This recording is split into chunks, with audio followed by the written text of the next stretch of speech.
Sigmund Bowman Alexander was an American writer and coin dealer. He was born in 1864 in Boston, the son of Jewish-German immigrant Jacob Alexander and Maria Bowman. He worked as an insurance broker but began to deal in coins and stamps at around 1883, publishing coin catalogues from around the same time. His first book, 10 of Us Original Stories, came out in 1887. His first novel was the 1888 The Veiled Beyond, A Romance of the Adepts. In 1896 he married Blanche Liebman of Baltimore at the Adeth Israel Temple, Boston. They had one daughter. He died in 1912 of a cerebral hemorrhage at Brookline, Massachusetts. We will review his 10 of Us Original Stories and Sketches. The premise being a series of students each submitting a story of their own devising, in return of a prize of $100 offered by the father of one of their number. Well, after they are done disparaging H. Rider Haggard and Stevenson first and saying how original they are in comparison. The modern Mephistopheles has a man on holiday by a crumpled old ruin of a castle for 20,000 marks, all because it has a connection to Faust and his beloved Goethe. Upon examining the ruins, he enters the one tower still standing. There he finds a bunch of old alchemical equipment, like an old skull and a moth-eaten crocodile, as well as a parchment left behind by Faust himself, which leads him to a secret compartment and summoning the devil, a feeble old man who gets into moralistic and relativistic arguments with him,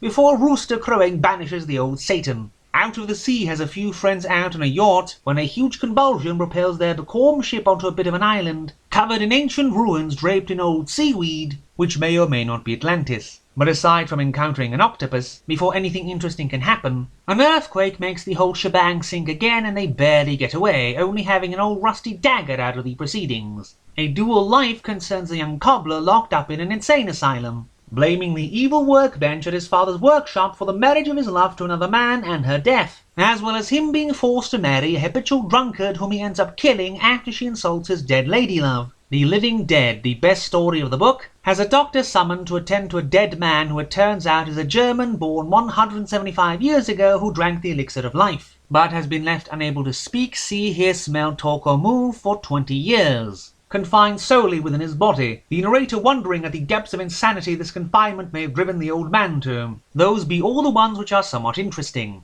What are the rest? In the little model, a model boxes the ears of an artist for taking too many liberties. Behind the scenes has a group of Harvard students make a bit of a fuss, dressed as Indian warriors as suppers in an opera. In Love and Creed, an old know-it-all busybody intrudes in a niece's marriage and tries to indoctrinate her 5-year-old son. But the mother's concerns are forgotten when the husband and child nearly drown and get smashed to bits by logs in the river. Society versus Societies has a Mr. Vernon trying to prevent every unmarried woman in town from being able to get married out of spite because they dare to fail to adhere to every rule of etiquette at a dance he put together. The Mystery of Death has a proponent of spiritism go on about his mind-reading abilities, and how he once read the mind of a friend who was dying. The Talisman is a very tedious affair of a woodcutter's son falling for a baron's daughter, and going to educate and work on himself to find a mysterious talisman to enable him to marry her, and he finds it while working for the great giant named the Press, and it's a US dollar. The general stories are tedious, but the more interesting ones at least have a germ of a good idea and keep you from nodding off, but there are way too many of the former.